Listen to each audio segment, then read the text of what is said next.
तुलसी पूजा के साथ ही पौराणिक कथा सुनने का बहुत ही खास बहुत होता है। आओ पढ़ते हैं कार्तिक मास की कथा। कार्तिक मास की कथा। एक नगर में एक ब्राह्मण दंपत्ति रहते थे। वे दोनों प्रतिदिन 7 कोस दूर गंगा और यमुना नदी में स्नान करने जाते थे। इतनी दूर आने जाने से ब्राह्मण की पत्नी थक जाती थी। एक दिन उसने अपने पति से कहा कि हमारा एक पुत्र होता तो कितना अच्छा रहता। पुत्र के बहू आती तो हमें घर वापस जाने पर खाना बना हुआ मिलता और बहू घर का काम भी कर देती। अपनी पत्नी की बात सुनकर ब्राह्मण ने कहा कि तूने बात तो सही कही है, चल मैं तेरे लिए बहू ला ही देता हूँ। ब्राह्मण ने कहा कि एक पोटली में आटा डालकर कुछ मोहरे रख दे। ब्राह्मण के कहे अनुसार उसने पोटली बांधकर दे दी। पोटली लेकर ब्राह्मण चला गया। ब्राह्मण सफर के दौरान यमुना के किनारे बहुत ही सुंदर लड़कियां दिखाई दी। वे रेत में घर बनाकर खेल रही थी। उनमें से एक लड़की ने कहा कि मैं अपना घर नहीं बिगाड़ूंगी, मुझे तो रहने के लिए ये घर चाहिए। लड़की की बात सुनकर ब्राह्मण मन ही मन सोचने लगा कि बहू बनाने के लिए यही लड़की उचित है। जब वह लड़की जाने लगी तो रावण भी उसके पीछे पीछे उसके घर तक चला गया। वहां जाकर ब्राह्मण ने उस लड़की से कहा, बेटी कार्तिक मास चल रहा है, इसलिए मैं किसी के घर खाना नहीं खाता। मैं अपने साथ आटा लेकर आया हूँ। तुम अपनी माता से पूछो कि क्या वह मेरे लिए आटा छानकर 4 रोटी बना देगी। यदि वह मेरा आटा छानकर रोटी बनाएगी तो ही मैं रोटी खा लूँगा। लड़की ने जाकर अपनी माँ को ये सारी बात बताई। माँ ने कहा, उचित है, जाकर ब्राह्मण देव से कह दो कि वह अपना आटा दे देल मैं रोटी बना दूंगी। जब वह आटा छानने लगी तो आटे में से मोहरे निकली। वह सोचने लगी कि जिसके आटे में इतनी मोहरे हैं, उसके घर में कितनी मोहरे होंगी। जब ब्राह्मण खाना खाने बैठा तो लड़की की माँ ने उस ब्राह्मण से पूछा, क्या आपका कोई लड़का है और क्या आप उस लड़के की सगाई करने जा रहे हो। यह सुनकर ब्राह्मण ने कहा कि मेरा लड़का तो काशी में पढ़ने गया हुआ है, लेकिन यदि तुम कहो तो खान कटोरे से विवाह करके तेरी बेटी को अपने साथ ले जाऊं। लड़की की माँ ने कहा, ठीक है ब्राह्मण देव। इस पर लड़की की माँ ने लड़की की खांडक तोरे से शादी करके ब्राह्मण के साथ भेज दिया।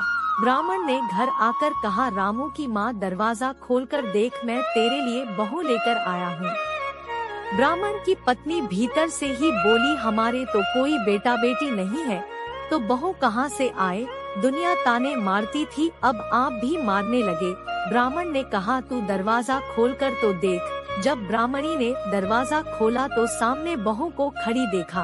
उसने बहू का स्वागत किया और आदर सत्कार से अंदर ले गई। अब जब ब्राह्मण अपनी पत्नी के साथ नदी स्नान करने जाता तो पीछे से बहू घर का सारा काम करके और खाना बना कर रखती थी। वह उनके कपड़े धोती और रात को हाथ पैर भी दबाती थी। इस तरह बहुत दिन बीत गए। ब्राह्मणी ने अपनी बहू से कहा कि बहू कभी भी चूल्हे की आग मत बुझने देना और मटके का पानी खत्म मत होने देना। परंतु एक दिन चूल्हे की आग बुझ गई।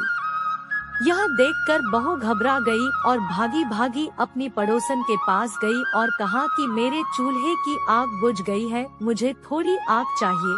मेरे सास ससुर सुबह 5 बजे से गए हुए हैं, वह थके हुए घर आएंगे, इसलिए मुझे उनके लिए खाना बनाना है। यह सुनकर पड़ोसन ने कहा कि तू तो बावली है, तुझे यह दोनों मिलकर पागल बना रहे हैं। इनके कोई पुत्र नहीं है, ये नी संतान है। बहू ने कहा, नहीं ऐसा मत बोलो, इनका बेटा तो बनारस काशी में पढ़ने गया हुआ है। इस पर पड़ोसन ने कहा कि यह तुझे झूठ बोल कर लाए हैं, मेरी बात सच मान, इनके कोई बेटा नहीं है। अब बहू पड़ोसन की बातों में आ गई और कहने लगी कि अब आप ही बताओ मैं क्या करूं। पड़ोसन ने कहा कि करना क्या है, जब तुम्हारे सास ससुर आए तो जली हुई रोटियां बना कर देना और बिना नमक की दाल बना कर देना। खीर की कड़छी दाल में और दाल की कड़छी खीर में डाल देना। पड़ोसन ने उसे अच्छे से सिखा पढ़ा दिया। फिर जब उसके साथ सास ससुर घर आए तो उसने न तो उनका आदर सत्कार किया, ना ही उनके कपड़े धोए। जब उसने सास ससुर को खाना दिया तो सास बोली, बहू आज यह रोटियां जली हुई क्यों है और दाल भी अलूनी है। तब बहू ने पलटकर कहा कि एक दिन ऐसा खाना खा लोगे तो कुछ बिगड़ नहीं जाएगा तुम्हारा। सास ससुर को खरी खोटी सुनाकर वह फिर से पड़ोसन के पास गई और बोला कि अब आगे क्या करना है। पड़ोसन ने कहा कि अब तुम सातों कोठों की चाबी मांग लेना। अगले दिन जब भी स्नान करने के लिए जाने लगे तो बहू अड़ गई कि मुझे तो सातों कोठों की चाबी चाहिए। तब ससुर ने कहा कि इसे चाबी दे दो। तब सास ने बहू को चाबी दे दी।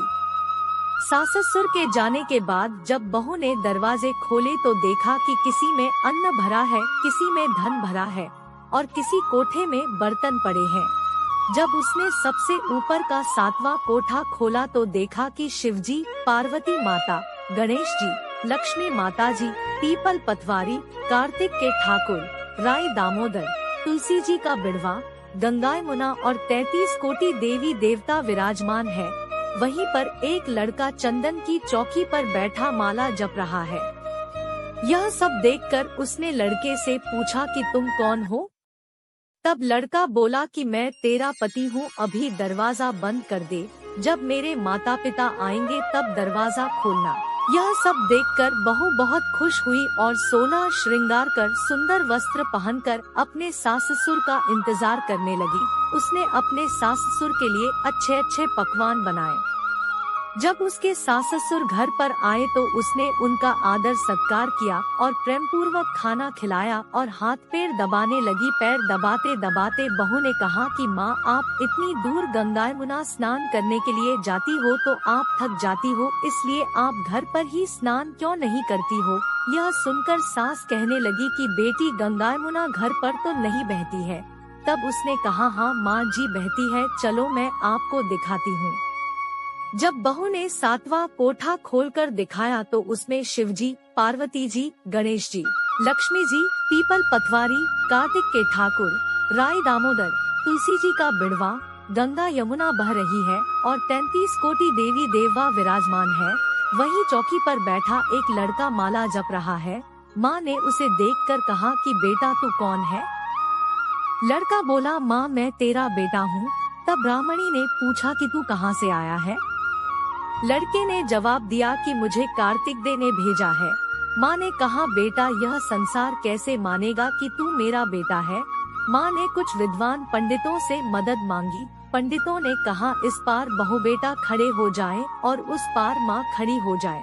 माँ ने चमड़े की अंगिया पहनी हो और छाती में से दूध की धार निकलकर बेटे की दाढ़ी मूछ भीगे और पवन पानी से गठजोड़ा बंधे, तब मानेंगे कि यह इस माँ का ही बेटा है।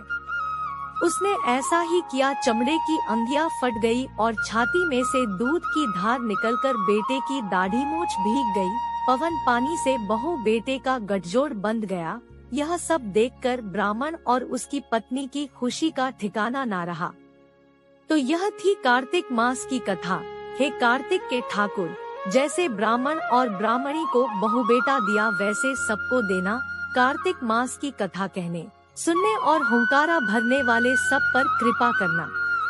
दोस्तों, अगर हमारी वीडियो अच्छी लगी हो तो वीडियो को लाइक, शेयर और सब्सक्राइब करना तो बिल्कुल ना भूले और दोस्तों साथ ही साथ बेल आइकन जरूर दबा दे ताकि हमारी जो अगली वीडियो आएगी उसका नोटिफिकेशन आपको मिलता रहेगा। धन्यवाद। जय हिंद।